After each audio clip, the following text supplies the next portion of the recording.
अश्वत्थामा सबसे शक्तिशाली योद्धा।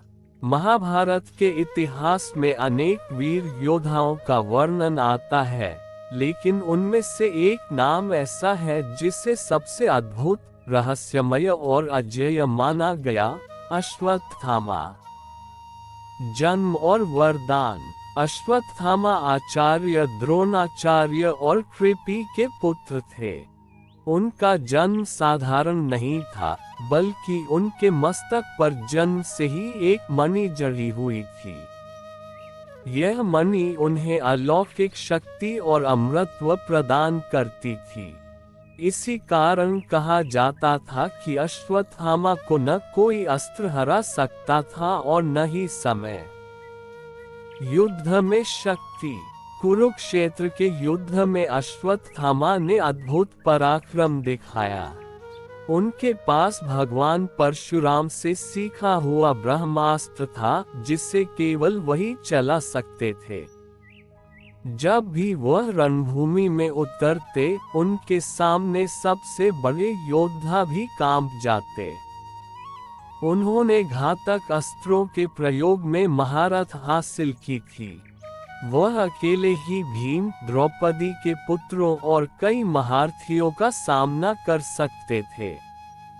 उनकी शक्ति और क्रोध का अंदाजा इस बात से लगाया जा सकता है कि महायुद्ध समाप्त होने के बाद भी उन्होंने अकेले रात में पांडवों के पुत्रों का संहार कर दिया था। ब्रह्मास्त्र का प्रयोग। युद्ध के अंत में जब दुर्योधन मरणासन पड़े थे, तब अश्वत्थामा ने प्रतिज्ञा ली कि वह पांडवों को नष्ट करेंगे। उन्होंने क्रोधवश ब्रह्मास्त्र का प्रयोग किया। यह ऐसा अस्त्र था जो पूरे वंश का विनाश कर सकता था। श्री कृष्ण ने जब देखा कि यह अस्त्र पूरे संसार को संकट में डाल देगा, तब उन्होंने अश्वत्थामा को रोकने का आदेश दिया। मगर अश्वत्थामा ने ब्रह्मास्त्र को अभिमन्यु की पत्नी उत्तरा के गर्भ में पल रहे शिशु परीक्षित की ओर मोड़ दिया। भगवान श्री कृष्ण ने अपने दिव्य चक्र से उस गर्भ की रक्षा की और परीक्षित को जीवन दान दिया। श्राप और अमरत्व। अपने इस पाप के कारण श्री कृष्ण ने अश्वत्थामा को भयंकर श्राप दिया कि वह हजारों वर्षों तक धरती पर जीवित रहेंगे। उनके घाव कभी नहीं भरेंगे। उन्हें किसी का साथ और शांति कभी नहीं मिलेगी। आज भी यह माना जाता है कि अश्वत्थामा अमर है और धरती पर भटकते रहते हैं। निष्कर्ष।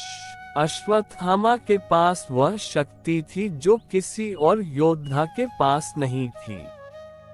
जन्म से मिली मणि, ब्रह्मास्त्र का ज्ञान और उनके अद्भुत पराक्रम ने उन्हें महाभारत का सबसे शक्तिशाली योद्धा बना दिया। परंतु ये भी सत्य है कि उनका क्रोध और अधीरता ही उनके पतन का कारण बनी। उंगली से दाहिनी ओर इशारा इस प्रकार अश्वत्थामा शक्ति के साथ साथ यह सीख भी देते हैं कि यदि शक्ति का प्रयोग धर्म और संयम के साथ न हो, तो वह विनाश का कारण बन जाती है। क्या आप चाहेंगे कि मैं आपको अश्वत्थामा से जुड़े रहस्यमय किस्से, जैसे आज भी उनका दर्शन होने की कथाएं भी एक कहानी की तरह सुनाऊं?